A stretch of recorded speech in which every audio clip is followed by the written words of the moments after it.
We as real estate appraisers face some interesting things coming up. There are new regulations and new requests from intended users. There's the new UAD coming down the pike, and a lot of appraisers don't have any idea what that means. But I want to talk today, I want to consider a couple of things. Fannie Mae and Freddie Mac have asked appraisers to show their work on a couple of specific things. One of those is market conditions adjustments. The other one is square footage adjustments, or GLA adjustments. And I want to talk today, I want you to think about the notion of critical thinking and how we can apply that as real estate appraisers. I also want you to think just a little bit about the notion of objectivity. Stick around, I've got a special guest today, and I'll be right back. LIA Administrators and Insurance Services, serving valuation professionals since 1978. We provide E&O insurance with a commitment to superior customer service, outstanding liability education, and unmatched claim defense. Visit liability.com to discover how LIA can safeguard your business. Welcome back, everybody. I'm Hal Humphreys. You're listening to the Appraisal Update podcast brought to you by Appraiser eLearning. I'm sitting in today for Brian Reynolds. And, you know, I mentioned before the break that we're going to be talking about a couple things kind of in general. One of those is critical thinking and how we as appraisers need to consider that. And the other one is objectivity. I've got a really special guest today with me today. I've got my good friend Tim Andersen in the room with me. And whenever I have Tim on the podcast, my biggest fear is that I'm never going to sound as good as Tim. Tim, thank you for taking the time to be here. Oh, thank you. I appreciate it. It's good to be with you. It's good to be with all of your listeners. And I appreciate this opportunity. Thank you very much. Well, I'm tickled to have you here. And, you know, the two kind of broad brush topics I wanted to talk about are critical thinking and objectivity. Let's start off with critical thinking. And just tell me, Tim, what are your thoughts on the importance of critical thinking? And what does critical thinking even mean? I mean, don't we think all the time? Don't we consider things all the time? What does critical thinking mean? Hal, thank you. Not to be overly cynical, but critical thinking is simply, I don't believe you. Prove it. That's all it is. And, you know, we say, oh, you know, it's wintertime, it's cold. Well, yeah, where you are, it is. Where I am, cold is 70 degrees. So to say, oh, it's cold in the winter is true, but it's not universal. Well, Fannie is, you mentioned Fannie specifically in the changes that are barreling down the pike. Well, okay, Fannie has said, guys, we see your time adjustments, we see your GLA adjustments, and not to be snotty guys, but we just don't believe you. You got to show your work. Okay. And the thing is, we can. And we can show our work objectively. And Scott Cullen and I have got some stuff on AEL on that very topic. So as a result, when Fannie says, guys, show your work, they're not asking anything new. I mean, this goes back to high school algebra. So this is what we should be doing in the first place. And you say, well, you know, I look at the data and it says prices are going up at 3% a year. And somebody else looks at the data and they say it's going up 5% a year. What am I supposed to do? And the answer is, that's your choice. That's called reconciliation. That's why we get paid the big bucks. I say that tongue in cheek, because we get to make those decisions. We have to make those decisions. That's part of being a professional and making a decision, even though the data you've got may not be perfect, it may be incomplete, is part of the critical thinking, because it says, here's what I think. Now, really, nobody cares what you think. It's, here's what I think and why I think that way. That's what people care about. Why do you think that way? What is the justification for your thinking? And if it's, well, it's Tuesday and I had a burrito for lunch, that's not very good. Whereas when you say, well, I adjusted up at 3% a year because I did a sensitivity analysis and I got 5% a year, and I went to the FHFA website and I got 2% a year, and then I found one sale, resale, and I got 4% a year, and therefore I reconciled those at 3% a year. That's what Fannie's looking for. That's objectivity. That's saying to ourselves, I just flat don't believe you, prove it. And we just did. And I think, it's important to make a distinction between critical thinking. The word critical has a bad connotation. People hear critical and they think that you're being mean or you're being condescending. Critical thinking, I talked to a lady years ago in Amarillo, Texas. Her name was Miss Stravado. And she was a professor at the local university there in Amarillo, Texas. And she taught a class on argumentation, how to make arguments. And she would have her students present an argument in front of the class. And she said, belief is the lowest form of argument, so low, in fact, that it can't be considered an argument because belief is an unsupported thing. And if you use belief in an argument, that becomes really problematic. But she said, be critical in your analysis, be critical in your thinking so that you can come to the table, stand up in front of the crowd and make a case with really good information, informed research behind your arguments. And I think that is that's what I love about appraising real estate, is doing the research, considering all of the different variables, and then stopping and asking myself, what does this even mean? How, I've got market condition adjustment. Or let's go to gross living area adjustment. My dad would have said, oh my gosh, you can't adjust that house $200 a square foot. No, nobody adjusts $200. It's $50, $75 max. Well, I live in Nashville. My dad lives in Humboldt. Two completely different markets. And in Nashville, it is not uncommon to see per square foot variances in the realm of $200-$300, sometimes even more per square foot. That's a hard pill to swallow if you're going based on your experience, your preconceived notions of how this market behaves. But it's an easy thing to get your head around when you actually prove the adjustment using market-based information. Is that what we're talking about? Hell, yes. Your educational background is philosophy and theology. And if there are any two mental disciplines that require critical thinking, not in the sense that, oh, you're an idiot, but in the sense that, well, let me look at all of it. Let me criticize all of it and see which ones stand up to the criticism. Then when they stand up to the criticism, then you can say, I believe it, not because you feel it's right, but because the data have shown you that what you believe in has support. So okay, $200 a square foot for a GLA adjustment for a 1,200 square foot house on a 7,500 square foot site. No, probably not. But you're dealing with a 15,000 square foot house on a 3-acre site, and the house is custom built and custom designed. $500 may be a lot more reasonable. But the point is, you just can't say, $35 a square foot. That's what I've always used. That's what I'm going to keep using forever, because that's your belief. That is not the base. That is not the result of critical thought. And Fannie is saying, guys, and USPAP for that matter, is saying, guys, really, you got to think critically. You've got to attack your belief to see if it stands up. And if it stands up, great, use it. But if it doesn't stand up, do something else. And one of the things I like about the notion of critical thinking and applying it to myself or oneself while doing an analysis is, if you argue with yourself in the beginning, you can avoid a lot of arguments downstream because you've considered other ways of looking at a thing. I'm thinking specifically, I do an appraisal over in the Nations here in Nashville, Tennessee, on a new construction home. There's probably 600 new construction homes in this neighborhood. There's a lot of data to work with.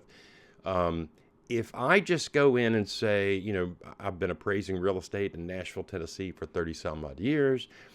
This house has a basement. This one does not. I'm going to adjust for the basement at $25 a square foot because that's what I've always adjusted basements for. I have not critically analyzed that problem.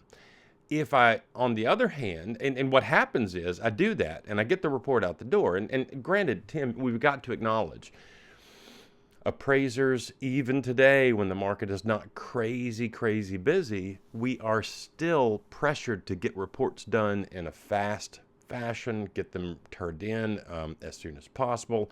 It's not unusual for an appraiser to get a call, an email, sometimes even a text message from their client saying, is this going to be done by the deadline? That still happens in this not so crazy market.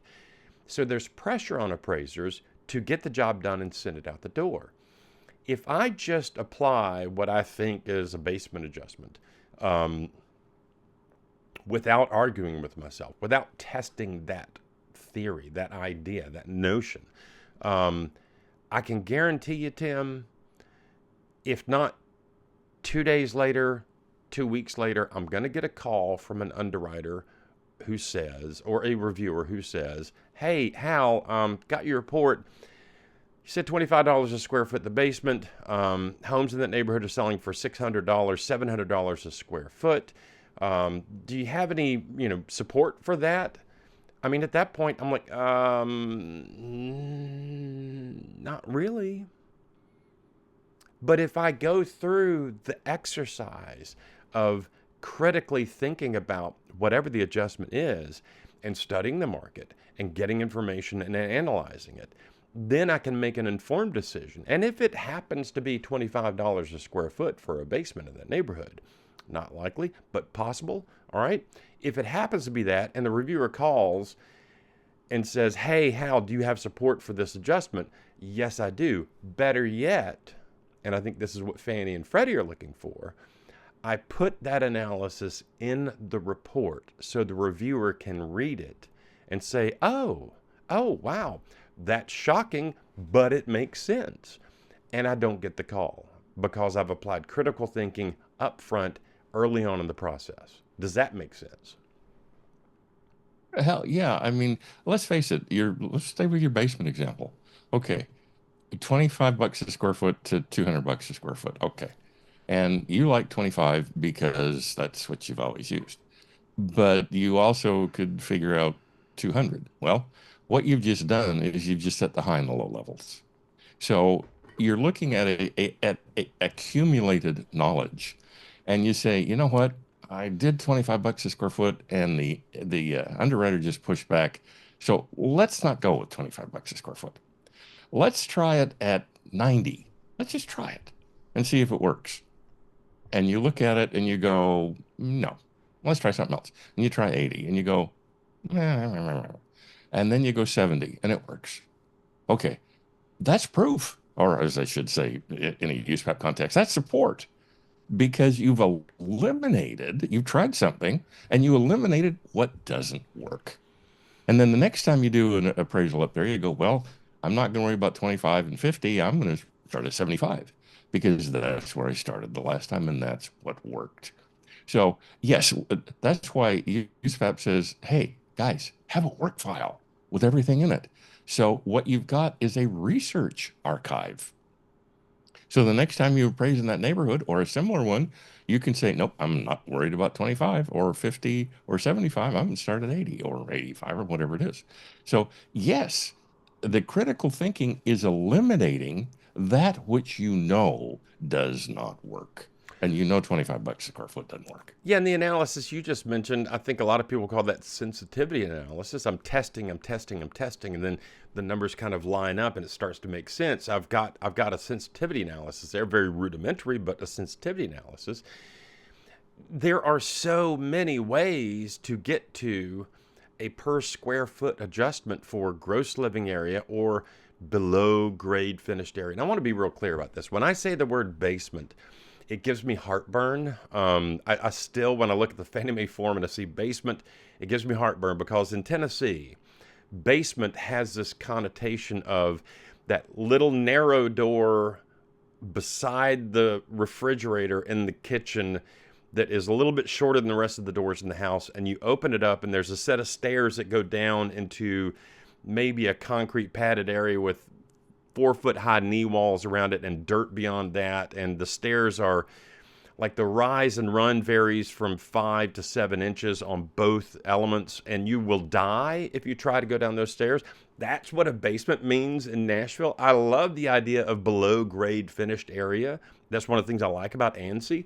But there, the way to analyze these things is to take the time to step back and ask yourself the questions and apply critical thinking. And that can include sensitivity analysis. It can include paired sales analysis. It can include a linear regression analysis. It can include any number of ways to look at the problem you're trying to define. And then maybe you've done sensitivity analysis. That probably gets you about as close as anything if you've got all the other elements figured out right. But then you look at a linear regression analysis on that one element. You look at a paired sales analysis or 2 or 3. And, Tim, you and I have talked about this. I'm not a huge fan of paired sales.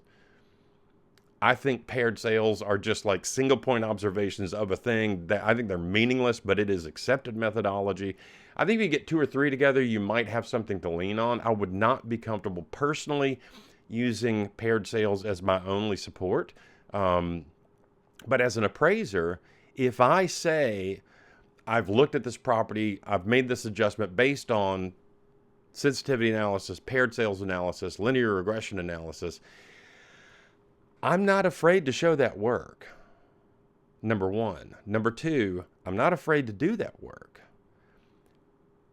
If I haven't done those things, I probably ought not to say I've done those things in the report. Because if someone's coming to look at my work file after the fact and I haven't done those things, I could probably be in trouble for that. But critical thinking is applying as many of the methods, as many of the accepted techniques as you can apply in that situation. And then once you've got all these little indications, and maybe if we're looking at $75 a square foot, you've got a paired sales analysis that shows $50 a square foot. You've got one that shows $125 a square foot. You've got another one that shows $80 a square foot. Your linear regression clearly points to $75 a square foot. Your sensitivity test points to $75, $80 a square foot. I've got all these values all over the place, Tim. What do I do then? Well, that's reconciliation, Hal. And you called what we were talking about earlier a sensitivity analysis. And that's a lovely term. Another lovely term is iteration. What it comes down to is you're guessing. Yeah. But what you're doing is you're guessing until your guesses start to make sense. Now, let's look at the word diagnosis. Okay. A diagnosis means knowledge, that's the gnosis, from 2 directions. That's the DIA part. So you walk into the doctor and says, "Doctor, I got a cough." Well, there's a diagnosis from one direction. And then the doctor does the blood test and your blood pressure and the A and B and the C and the D. And the doctor comes back and says, "Yeah, you got a cold." So your cough and all the other tests gave the doctor knowledge from 2 directions. Okay. Now, could there be other stuff wrong with you too? Yeah, there could be. But the doctor diagnosed a cold. Well, we've got to diagnose the market. We've got to come at our, let's say, belief. We've got to come at our belief from at least 2 different directions, be it paired sales, regression analysis, sensitivity analysis, interviews with market participants, whatever. Okay, we got $70 a square foot, and we got $85 a square foot for the GLA. Where do we reconcile? Well, there's always a mathematical average. I wouldn't recommend it, but there's always that. Then they're saying, well, House A at $70 a square foot is really a lot like the subject. But I do have to take into account House B. So let's go with $72 a square foot. Okay, that's perfectly legitimate. The point is, instead of saying, I adjusted at $72 a square foot, period, new sentence, we say, I adjusted at $72 a square foot because it's Tuesday and I had a burrito for lunch, or whatever it is, to support the decision. And what does that take? An extra 2 or 3 sentences? Yeah. I mean, we're not talking about another week's work here. Yeah. So to say $72 a square foot, okay, that's probably correct. But we have to explain why it's correct, how we got there. Yeah. That's what Fannie's looking for. The $72 a square foot doesn't concern them. It's how we got there that concerns them, because then it's credible. Otherwise, it's subjective. Yeah. And by definition, an appraisal must be objective, not subjective. I was thinking this morning about the idea of real estate appraisal and the single point value conclusion, which I think a lot of us have a little bit of heartburn with. But when you talk to some people in the lending community, they address appraisals as, hey, it's a risk, it's a part of the risk analysis, and that's true. When you're talking about risk analysis, risk allows for margins, right? Risk allows for an upper end and a lower end. For appraisers, we're held to a tighter standard, which is a single point value conclusion. I like the idea of risk analysis, but that's not necessarily the intended use of our appraisal by our intended users. They may be using it as part of their risk analysis, but they're also looking to it for other things. So I think if we come at this with the clear understanding of we are being held to a tighter standard on our conclusion of value than the risk analysis side might be considering, taking the time to, as you said, come at the problem from at least two different proofs, two different indications. Number one, it doesn't take that much time. And number two, Tim, you know this as well as I do.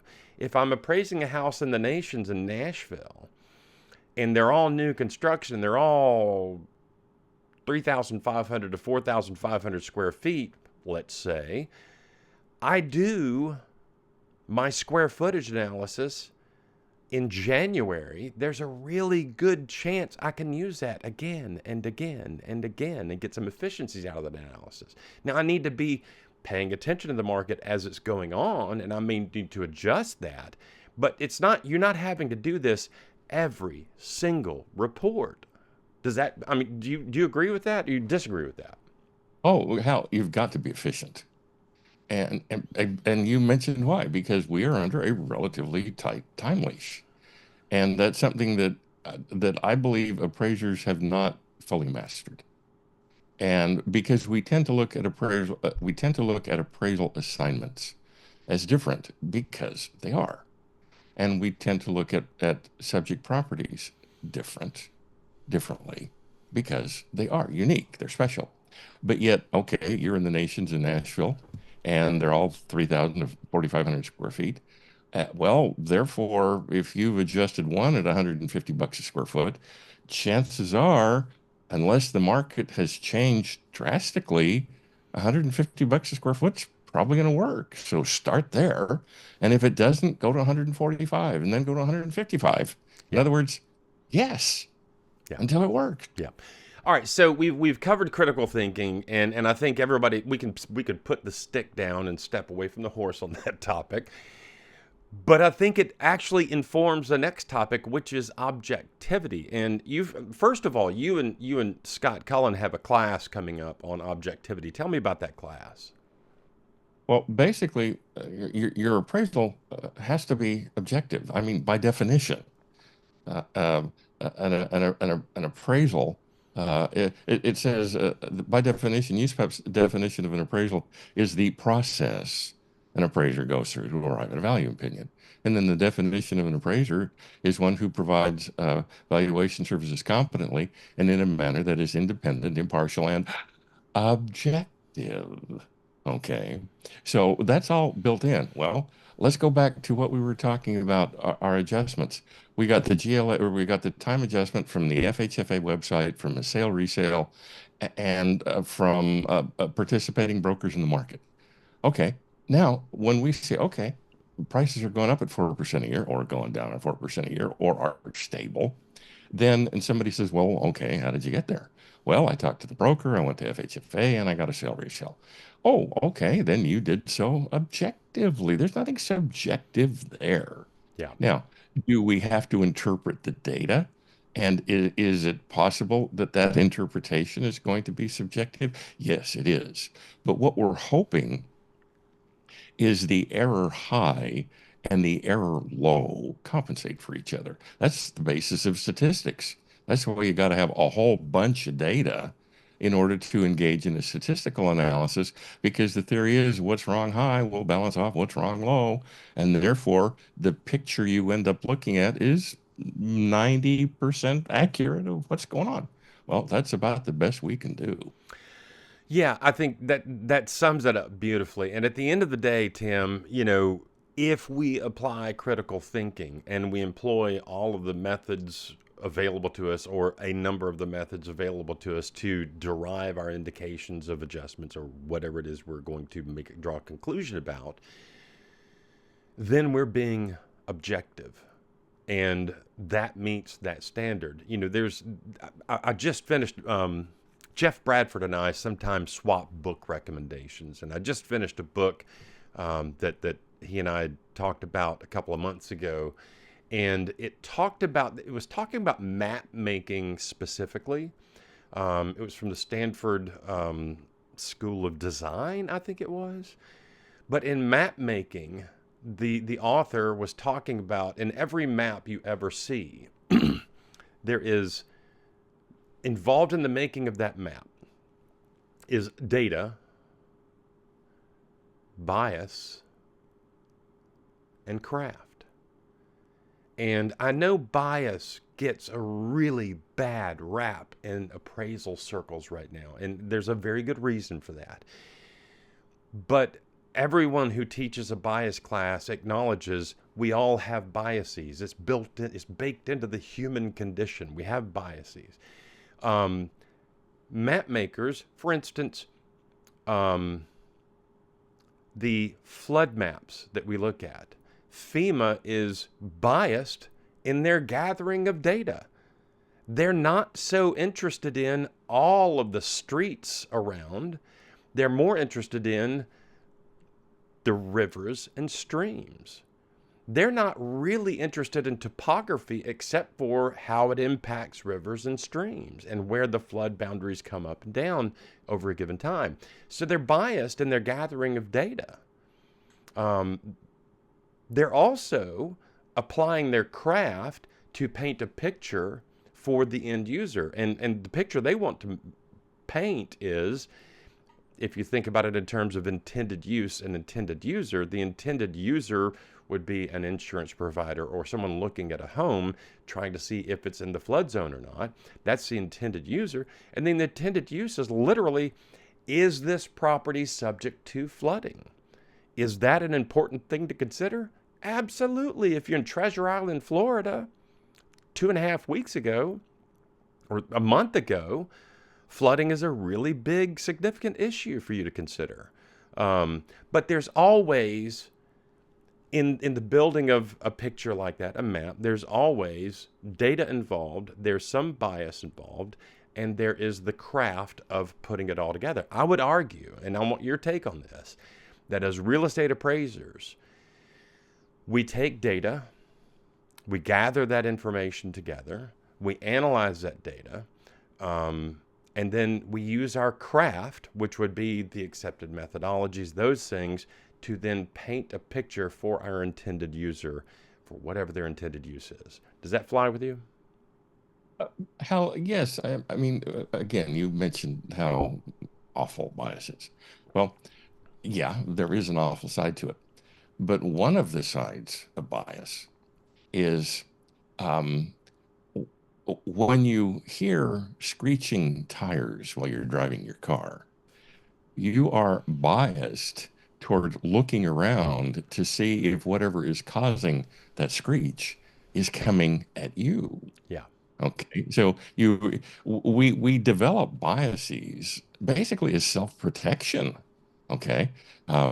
You you hear a shot fired, and you don't go, oh, you don't stand up and look around. You duck. Okay. Well, bias has a place. It's very small, but it has a place saying, okay, I'm not going to start out at $1 a square foot. I'm not going to start out at 25. I'm not going to start out at 70. I'm going to start at 85. Yeah.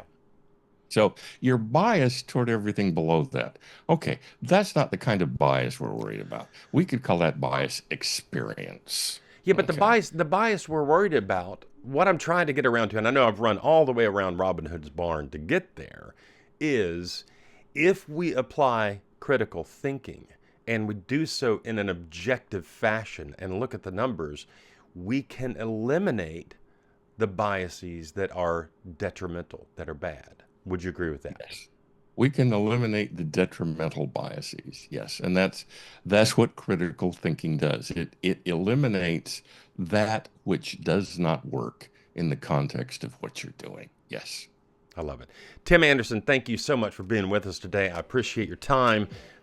We here at Appraiser eLearning love it when you join us on these podcasts. For Brian Reynolds, I'm sitting in. I'm Hal Humphreys, and we'll see you next week. The Appraisal Update podcast is brought to you by Appraiser eLearning.